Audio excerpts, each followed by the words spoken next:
കടത്തനാട് തട്ടിപ്പിൽ നിക്ഷേപകൻ ഇബ്രാഹിം ഹാജി ജീവനൊടുക്കിയ സംഭവത്തിൽ ഭാരവാഹികൾക്കെതിരെ കേസെടുക്കണമെന്ന് കുടുംബം റൂറൽ എസ് പിക്ക് പരാതി നൽകി.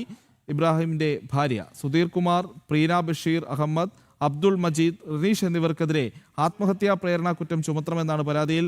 വാർത്തയുടെ വിവരങ്ങളുമായി രമ്യാദാസ് ഉണ്ട് കോഴിക്കോട് നിന്നും. രമ്യ, ഈ വാർത്തയുടെ കൂടുതൽ വിശദാംശങ്ങൾ എന്തൊക്കെയാണ്?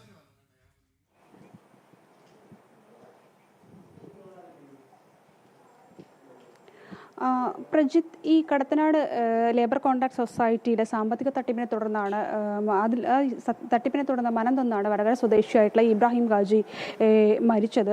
ഈ മരിച്ച സംഭവത്തിലാണ് ഇപ്പോൾ ഇബ്രാഹിം ഹാജിയുടെ ഭാര്യ നിലവിൽ ഈ വിഷയവുമായി ബന്ധപ്പെട്ട് വടകര റൂറൽ എസ് പിക്ക് പരാതി നൽകിയിട്ടുള്ളത്.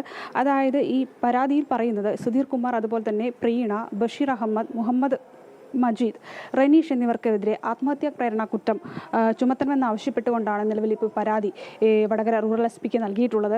അതായത് ഈ നിക്ഷേപ തുക ഈ 22 ലക്ഷത്തിലധികം രൂപയാണ് ഇബ്രാഹിം ഹാജി ഈ ലേബർ സൊസൈറ്റിയിൽ നിക്ഷേപിച്ചിരുന്നത്. പലതവണയായി പൈസ തിരികെ ആവശ്യപ്പെട്ടിട്ടും ഈ സൊസൈറ്റിയിൽ നിന്നും പണം തിരികെ കിട്ടിയിരുന്നില്ല. അപ്പോൾ ഇതുമായി ബന്ധപ്പെട്ടുള്ള മനോവിഷമത്തിലായിരുന്നു ഇബ്രാഹിം ഹാജി. ഇത് താനും മകനുമായെല്ലാം പങ്കുവച്ചിട്ടുണ്ട് എന്നുള്ളതാണ് ഈ പരാതിയിൽ ഇബ്രാഹിം ഹാജിയുടെ ഭാര്യ പറയുന്നത്. ഇതിനെ തുടർന്നാണ് ഈ പണം നിക്ഷേപിക്കുകയും ഇത് തിരികെ കിട്ടാതെ, തൻ്റെ ആവശ്യങ്ങൾക്ക് ഇത് തിരികെ കിട്ടാതെ വരികയുമായതോടെയാണ് ഈ ഇബ്രാഹിം ഹാജി മനം നൊന്ത് സുധീർ കുമാറിൻ്റെ വീട്ടിലെത്തി തീ കൊളുത്തി ആത്മഹത്യ ചെയ്യുന്നത്.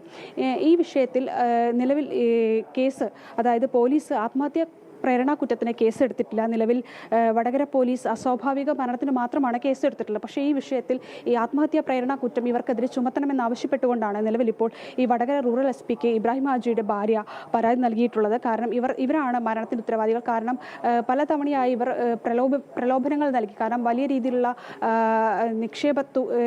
പണം നിക്ഷേപിച്ചു കഴിഞ്ഞാൽ വലിയ രീതിയിലുള്ള പലിശയടക്കം മോഹിപ്പിച്ചിട്ടാണ് ഇത്തരത്തിൽ ഈ സൊസൈറ്റിയിൽ പണം നിക്ഷേപിക്കുന്നത്.